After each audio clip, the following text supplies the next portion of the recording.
Ste už čašníka, ktorý by v práci celý deň presedel? My áno, a nie je to žiaden ulievač. Je totiž na vozíku. Okrem neho sú v jednej výnimočnej bratislavskej kaviarni vozíčkármi aj hostia a personál. V tejto bratislavskej kaviarni vám nápoj doslova privezú. Čašník aj napriek handicapu nesedí doma, ale lieta od stola k stolu. Ja som tu vlastne začal pracovať v decembri, to bude rok. A pracuje sa mi tu veľmi dobre. Ja som predtým pracoval v poisťovníctve ako finančný poradca. Čiže toto je úplne iná práca. Povedali by ste o sebe niekedy, že budete pracovať ako čašník? V živote nikdy. Ja som si to nevedel predtým ani predstaviť, že čo to je ako obsluhovať na vozíku. Ja som od narodenia na vozíku, čiže ja som zvyknutý niesť veci na sebe, ale v živote som na sebe neniesol napríklad kávu alebo čaj. Samozrejme, že som sa aj oblial, aj som bol nervózny. Stretol som sa pri tejto práci s veľmi pozitívnymi reakciami a nezaznamenal som žiadne negatívne reakcie. Párkrát sa mi stalo, že mi zákazník chcel pomôcť, alebo stal za barom, že si to odniesie, ale samozrejme som ho ubezpečil, že ja mu to v poriadku prinesiem ku stolu. Myslím, že to je príjemné celkom aj vidieť, že keď sa snaží niekto s akýmkoľvek, dá sa povedať, handicapom, že to ide žiť s tým. Takáto integrácia je podľa mňa veľmi prospešná, pretože ľudia vidia, že sú aj medzi zdravotne postihnutými veľmi šikovní ľudia a že dokážu vybudovať takéto niečo, ako je takáto kaviareň. Aj keď je bezbariérových reštaurácií stále viac, nie všade majú vyriešený vstup na toalety. Preto nie je raritou, že aj hostia sú v tejto kaviarni na vozíku, dokonca aj ostatný personál. Pracujeme tu na vozíčku 4. Tuto kolegynka Zuzka je účtovníčka. Marketing mám na starosti ja a môj kolega Adam, ktorý je momentálne za počítačom. A ešte tu je teda Vládko, ktorý v kaviarni obsluhuje.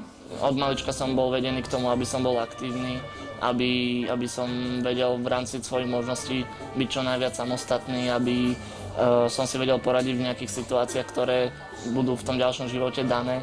A to sa neskôr aj premietlo vlastne do toho, prečo som tu začal pracovať. Tým, že už aj bývam mimo rodičov, že už bývam pod nájme, takže si na to musím aj nejak zarobiť.